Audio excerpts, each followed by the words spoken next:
of Call of Duty Mobile esports players right now. If anybody wants to have a team to look up to, they are the ones, man. But of course, LF Organization, the question still is whether or not they can take down the Giants in here. You did mention, Callie, this match, it's about, it's just like stealing away those little pebbles away from a Giant. Here's the thing. Sometimes there are huge blind spots that Giants do not keep their eyes on. And I think LF Organization is sneaky enough to sneak away those pebbles, man. 15-0, they're off to a great start.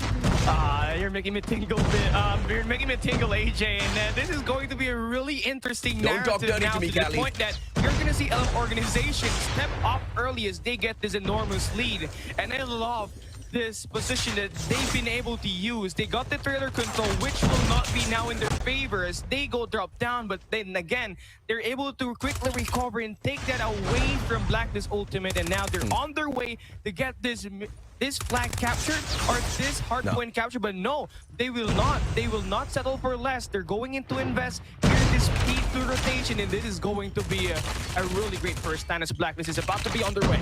Excellent decision making, and that decision mainly came through because they did not have enough numbers on their side to go in and challenge for that hardpoint. And now we've seen the mistake made by many organizations so far where they don't have the numbers, they just go in there because thinking that they're running out of time. But if you go in and rush for those hardpoints, you're going to lose out overall. And with LF Organization dropping in for that early control of hardpoint number 2, 2 players spawning out of backyard could turn around just in time to pick off those initial points. But now Blacklist International Ultimate, with the break on this hill already, are going to be able to secure this P2 well. The question is, will LF Organization once again double back? This time, they have the numbers, Callie.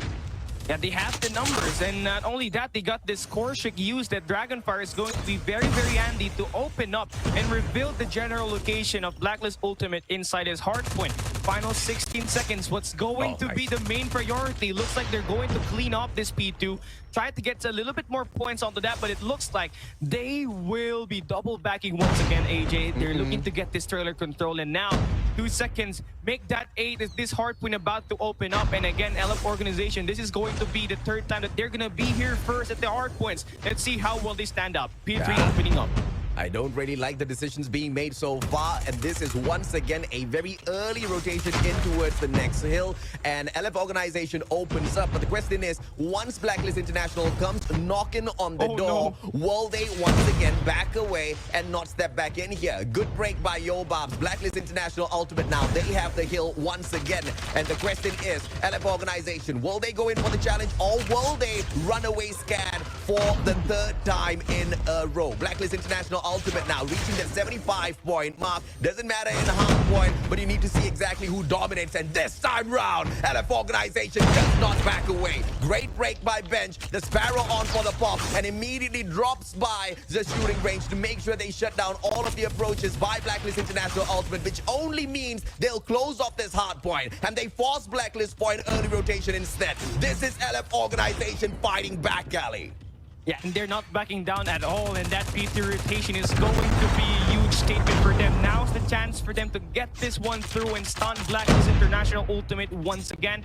And now this time, I really love what they're trying to do. Though they are going down in the spawns and of course going down in the gunfights, they're trying to make sure that they attack pretty slow, gather up the players and go for the flood. And now the hardpoint is going to be contested. The only player alive here for Blacklist is going to get taken down by Risky, who's gonna have that cluster strike really available later on to get activated. It's going to be a pretty close game on this one, 83-77, but Blacklist Ultimate making their reinforcements well known. They're gonna stack 2 players on that window, but then again, LF Organization with their defense is doing great so far. They are holding the kings of Call of Duty Mobile back right now, 85-89. LF Organization still stuck behind, trying to catch up at Blacklist International Ultimate, but the gap has just shortened. The gap now has come a little bit close, but Blacklist International Ultimate wanting to put the distance between the 2 teams once again, running away with the points now and making sure they win all of those gunfights outside to make sure nobody steps on for those final scrap points. And now for the reset, Risky bringing out those risky plays, but it turns out to be absolutely perfect as the Sparrow hits all of its mark. Risky now, cluster in hand, he gets taken down, but the defense can still be brought on right now. And right now for LF Organization, all they just have to do is get the intercepting plays. There's only Where's the one player cluster? inside, and Yobabs is gonna go down, but Tin is holding his ground, and that smoke is gonna cover up this mid-map. And honestly, for Blacklist, they're doing a great job soaking all this time and making sure that they always pull up front against LF Organization. But as soon as that cluster strike will be invested properly by LF Organization, that's going to be a really vital piece. But for now, LF Organization, they need to step inside this hard point. Blacklist ultimate slowly and surely pulling away, in the distance is so far away for LF Organization, and that's going to give Blacklist ultimate a little bit more time in their hands, AJ. I love it when people are very patient with all of these score streaks, but sometimes there is a case where you're a little too patient with the score streak, man. That cluster strike should have been played at the reset of the hard point. And now in towards P2, the players of LF Organization, they do not have any space in front of it, and they bring out the cluster strike right above the hard point, but they haven't won their gunfights just yet. And now one more point to finish things off. Blacklist International Ultimate, all they need to do is just slide in for a single second and close things off. It all is in the hands of Crush, and it is dropped 150 But they were to not really able to use it efficiently, AJ. And that has to be the biggest disappointment of this matchup, because